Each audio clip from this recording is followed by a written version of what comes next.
Hello बच्चों, let's see the question. The question says two springs of spring constant 15 Newton meter inverse and 3000 Newton meter inverse respectively are stretched with the same force. They will have potential energy in the ratio.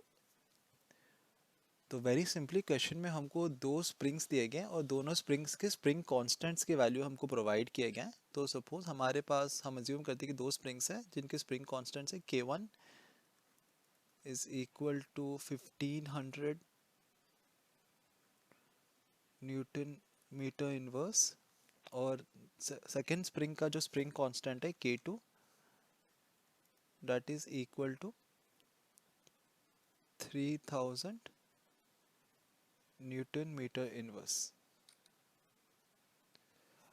अब हमें कहा गया कि इन दोनों के ऊपर जो हम फोर्स अप्लाई कर रहे हैं वो सेम है, that is F1 force applied on spring 1 is equal to F2 is equal to F. ये इतना हमको प्रोवाइड किया गया. तो हमें पूछा गया कि इन दोनों स्प्रिंग्स का पोटेंशियल एनर्जी जो होगा उसका रेशियो कितना है.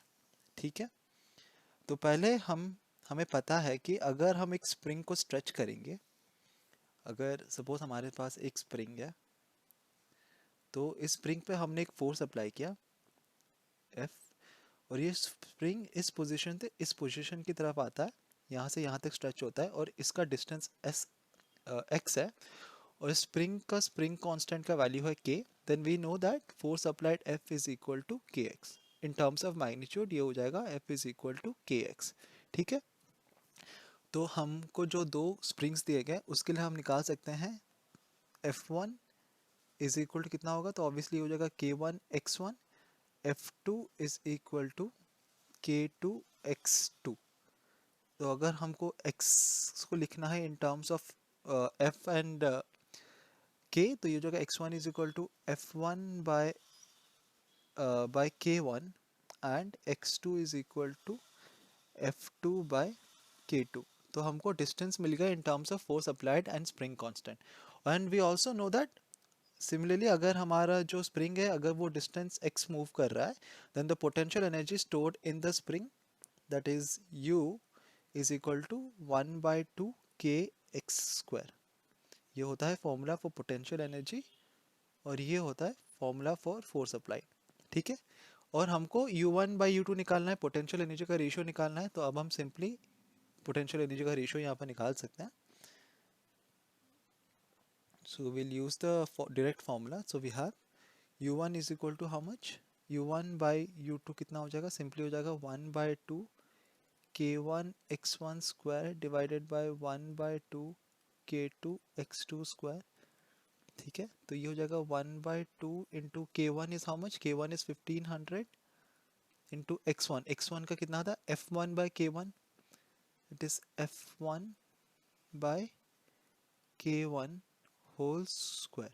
एक काम करेंगे, इसको हम K1 ही रखते हैं.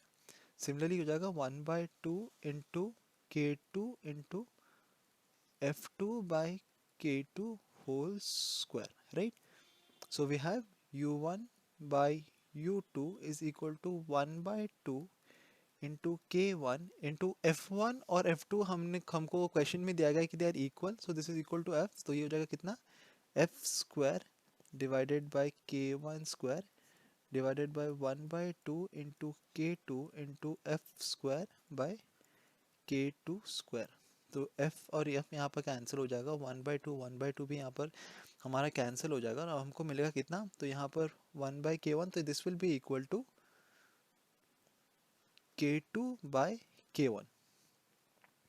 तो अब K2 by K1 का वैल्यू अगर हम सब्स्टिट्यूट करेंगे तो K2 कितना है, यह है 3000 और ये है 1500. तो कितना हो जाएगा 1 2. So we have U1 by U2 is equal to 2:1. तो हमको मिल गया ratio of the potential energy stored in both the springs is equal to 2:1. यह है हमारा फाइनल आंसर. तो अब हम देखते हैं कि हमारे गिवन ऑप्शन में से कौन सा ऑप्शन हमारे फाइनल आंसर के साथ मैच कर रहा है, and that is option B. So we have option B as the correct option. I hope you understood the concept well. Best of luck.